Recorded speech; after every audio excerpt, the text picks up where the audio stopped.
All right, so here we're coming down the steps down into the cellar. There's a shelf of paint on. As you can see, we got a plywood wall built all the way around. This plywood wall was built because when we started, this was all like a fruit cellar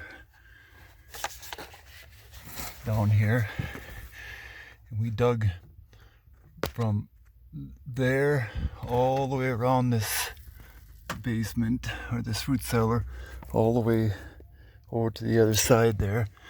We dug it out about 2 feet wide, 4 feet deep. We formed it up all the way around, and then we poured it full of concrete. So that's footings 2 feet wide, a foot to 2 feet wide, a foot and a half to 2 feet wide, 4 feet deep all the way around. It's a very substantial footing. We also put in a beam with 4x4s holding it up from that end of the house all the way through. And we can pick it up here again after you get through all that insulation, all the way through to that end of the house. That gives us support for all the floor joists. All the floor joists, there's a big beam there, or post holding up that beam. Then all these 4x4 posts holding up that beam. Each of those old floor joists are full 2-inch dimension oak, rough sawed oak lumber, heart of the hubs of hell. Each one of them are married with new dimension lumber. We did that to add this more strength and to also level everything. As you can see, the new dimension sticks up higher than the old dimension lumber. All those are rested on this beam halfway where the inspector took a picture of that dry rot. This here 2x8 on this side is married to that beam, which is married to that floor joist. And then on the back side, I'll see if I can see it on top here.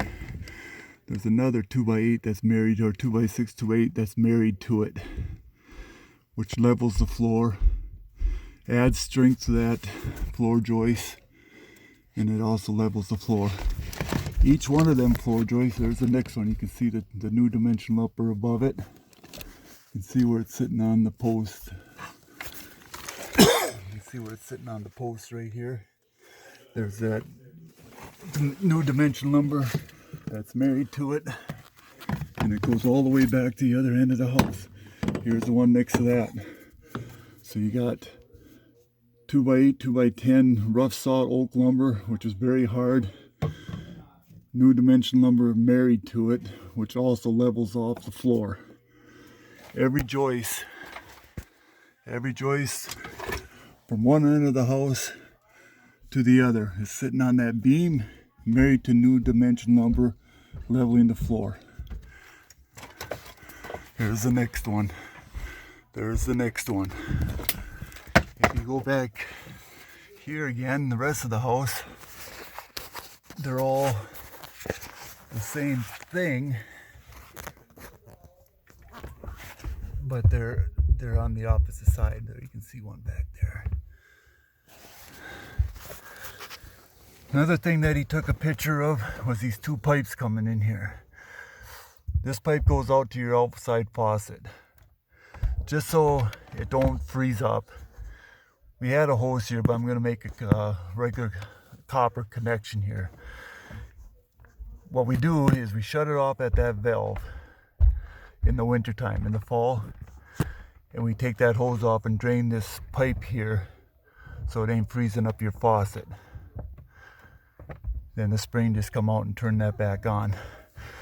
But right now I'm going to have it so that valve is still on there, turn it on and off, but I'm going to connect this hoip and this pipe with like a spigot there, so you can just come and shut that valve off and then turn this spigot on to drain this pipe out in the fall, just so you have outside spigot, but you're not in the danger of freezing it up. This big cable that you see running here, that cable stops here, and it's off in the fuse box, but that is all set and ready to run to the other end of the other side, the back side of the house, because it's a big cable, because we're going to put a hot tub back there, so the power is run for a hot tub. Here's just above the steps. These go over to that beam. They connect on that end. They're all married also with dimension dimension lumber, and they're nailed into the nailer on the end there. All new subflooring. Everything is on its seams. I don't know what he's talking about that over there. Here, right below the steps, you'll see an old shelf. That shelf is nailed up there, but it don't have to be. It just is. We just left the shelf in here. This third little post could be replaced, but it's just holding up a little 3-foot piece of floor joist. It's nothing. And it's also nailed there. This little room, we put a heater down here just to take the chill off in the wintertime, because your brand new pressure tank is stuff here, and all the switches and the water lines run down here. There you can also see new dimension lumber for all those joists, hooking everything together. So in my opinion, and we will get contractors to verify it, but everything is new down here, and stuff that is old is good shape, no dry rot anywhere on it, except for that piece back there that I showed you, and married with new dimension lumber. Everything's on new beams to hold it up, hold it straight, level it off. This here is another one he took a picture of, and you can see it's bowed there. I'll get up on top so you can see it.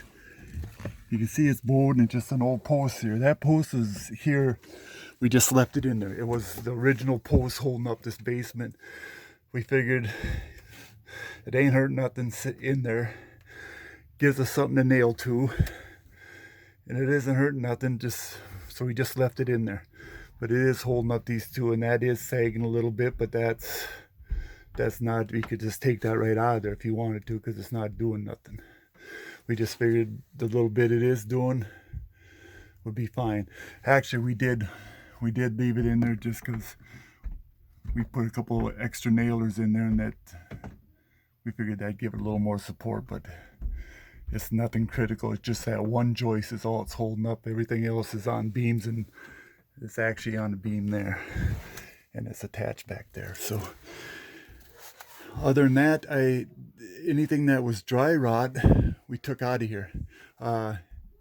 There's nothing really dry rot except for that one back there that is in the picture, and that's got a 2x8 on this side and a 2x6 on the other side married to it. So any questions, feel free to come out and take a look.